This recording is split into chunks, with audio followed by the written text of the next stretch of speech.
प्रतिमा के पास जाते हैं तो वहाँ पर उस प्रतिमा के इतने नज़दीक जाना यानी उस मूर्ति को छूना बिल्कुल भी अलाउड नहीं है। लेकिन यहाँ पर लोग आते हैं, सरदार वल्लभ भाई पटेल के चरणों को स्पर्श करते हैं, उनका आशीर्वाद लेते हैं, यानी उनको श्रद्धांजलि देते हैं। तो ऐसी भावना से भरे देश में हम किसी को मना नहीं कर सकते कि आप टच मत कीजिए। इसीलिए हम सरदार वल्लभ भाई पटेल की मूर्ति को छूने की परमिशन देते हैं, लेकिन उनकी गरिमा को कोई ठेस ना पहुंचे, इसलिए हम किसी को इसके ऊपर बैठने या चढ़ने की परमिशन नहीं देते हैं। ये मूर्ति का बाहरी आवरण जो आप देख रहे हैं वो ब्रॉन्ज का है। 6500 से अधिक ब्रॉन्ज की प्लेट्स का इस्तेमाल कर इसका आउटर क्लेडिंग किया गया था। आपको बताना चाहूँगा कि ये जो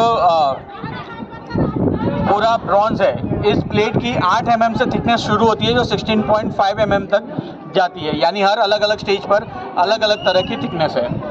अगर हम मूर्ति की विशालता की बात करें तो सिर्फ ये टो, अंगूठा, ये टो ही सिर्फ 9 फीट का है, यानी भारत में किसी भी साधारण व्यक्ति की ऊंचाई से 1.5 गुना अंगूठा।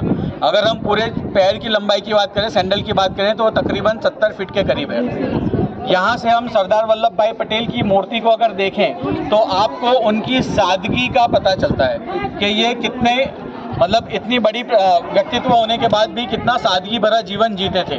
जैसे उनके सैंडल्स देखिए तो हाथों से बुने हुए हों वैसे दिखते हैं। अगर उनकी धोती देखें तो वो भी क्रीज वाली, नॉट प्रॉपर्ली आयरन जैसी खादी की वो पहनते थे, वैसी ही दिखाई गई है। लेकिन जो सबसे इम्पॉर्टेंट चीज़ इस मूर्ति की हम देखते हैं वो ये है कि सरदार वल्लभ भाई पटेल अपने दोनों चरणों पर खड़े हैं, लेकिन दोनों पैर जो हैं वो पैरेलल नहीं है।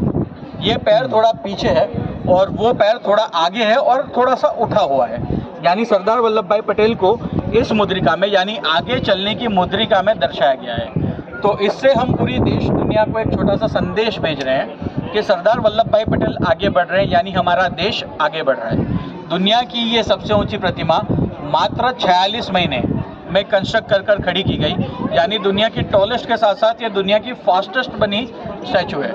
तो हम ये बता रहे हैं कि यहाँ से हम एक कीर्तिमान स्थापित करते हैं कि हम भारतीय एक बार जो निश्चय करते हैं वो करके दिखाते हैं, और दुनिया से बेहतर करने की क्षमता हम भारतीयों में है।